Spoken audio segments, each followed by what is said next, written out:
பேச வாய்ப்பளித்தமைக்காக நன்றி தெரிவித்துக் கொள்கிறேன். श्री असनाइन मसूदी.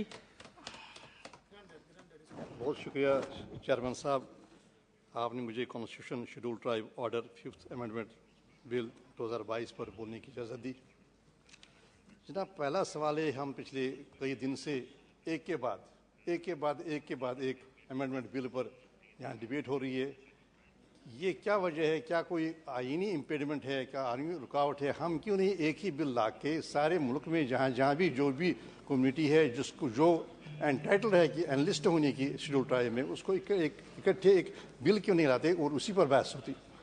तो इससे कहीं ना कहीं ये इंप्रेशन मिलता है कि ये कोई एक सिलेक्टिव है, आप सिग्नल्स देना चाहते हैं सेपरेट. कहीं पर आपको आ गया कि किसी एक स्टेट में आपको ये ज़रूरत है आगे सियासी मकासद के लिए, तो उसमें दे रहे हैं, यहाँ नहीं दे रहे हैं, वहाँ पोस्टपोन करें. तो अगर ये इम्पेडिमेंट अगर इम्पेडिमेंट नहीं है तो वो अलग बात है. तो दूसरी बात जनाब है, क्यों ये एक्सरसाइज बार बार कर रहे हैं? दूसरी बात ये है जनाब कि हम एक सवाल खुद से पूछना चाहिए कि ये सारा एक्सरसाइज हो क्यों रहा है?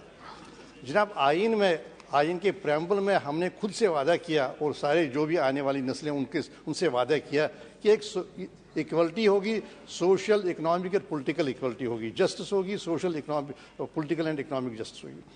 तो इससे एतराफ़ है कि हम वो लक्ष्य हम पूरा नहीं कर सके.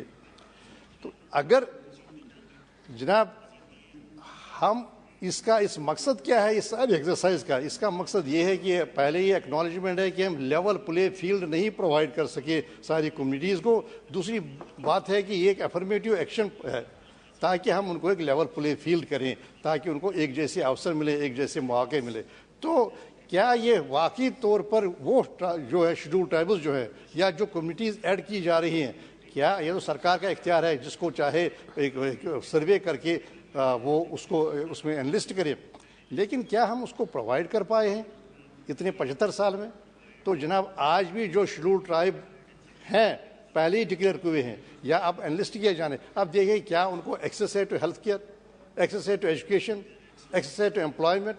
तो जनाब, अगर आप देखेंगे आंकड़े अगर देखेंगे आप, तो कहीं पर भी वो नहीं है. हमारे जो जम्मू कश्मीर में है जो भी एसटीज़ हैं, और जहाँ तक हेल्थ केयर का एक्सेस की बात है, एजुकेशन की एक्सेस की बात है, बाकी जो भी सुविधाएं हैं, जो भी अफर्मेटिव एक्शन, जो सोशल जस्टिस के प्रोग्राम्स हैं, कोई भी एक्सेस नहीं या वो एक्सेस नहीं है जो मिलनी चाहिए थी.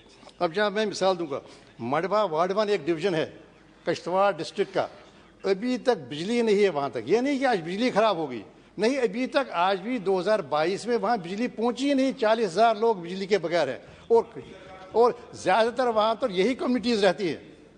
जिन कम्युनिटीज़ को प्रयास किया जा रहा है उनको लेवल प्ले फील्ड से. और जनाब, इस सारे 40,000 लोगों को अभी तक वहाँ पर नेट कनेक्टिविटी नहीं है. आज हम यहाँ 5G और 4G की बात कर रहे हैं, वहाँ है ही नहीं.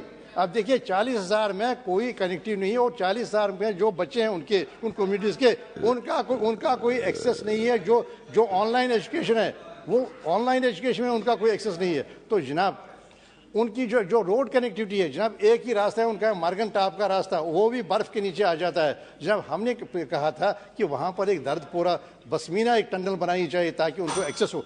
अभी तो शुरुआत हो गई. जम्मू कश्मीर, आप कहते हैं Jammu Kashmir is crown of the country.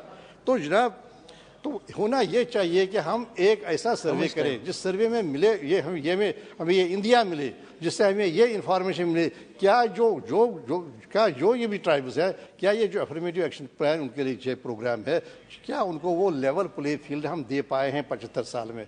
अगर वो कम्युनिटीज़ हैं जिनको पहले हमने एनलिस्ट किया है, मैंने पहले ही बोला हम किसी के एनलिस्ट करने के खिलाफ नहीं है, ये सरकार का काम है, वो सर्वे करके ऑब्जेक्टिव फेयर क्राइटेरिया पर जो भी प्रेस्क्राइब्ड क्राइटेरिया है वो एनलिस्ट करे और शामिल करे. लेकिन एक मूल प्रश्न जो है, बुनियादी सवाल कि क्या आपने इन सारी कम्युनिटीज़ को जो ST पहले ही करार दी गई है, क्या उनको वो है? जो मैंने यहाँ पर आपको जो मैंने यहाँ पर एज इलस्ट्रेशन मैंने जो मडवा वार्ड 1 की बात की है कि ये नहीं कि बिजली खराब हो गई. जनाब, 2022 में भी 40,000 लोगों को बिजली से महरूम है. और अब क्या प्रयास किया जा रहा है? साथ ही एक इलाका है उसको ST किया जाए, लेकिन उनको उससे महरूम रखा जाए. तो जनाब, मेरी गुजारिश ये होगी कि एक सर्वे किया जाए, एक बिल्कुल मुफस्सल सर्वे किया जाए ताकि ये मालूम हो कि किस कम्युनिटी के कितने लोग हैं, کیا سینسس کیا جائے اور سینسس کے جو نتائج نکلے کہاں پر پہنچے کون کمیونٹی اور کیا پریاس کرنے کی ضرورت ہے وہ سارا سینسس منظر عام پر لایا جائے ہر ایک کمیونٹی کا اور خاص کر ایس ٹی کمیونٹی جو آلریڈی انلسٹڈ ہے جو انلسٹ کی جا رہی ہیں. بہت شکریہ. Thank you. Thiru Ravindra Nath.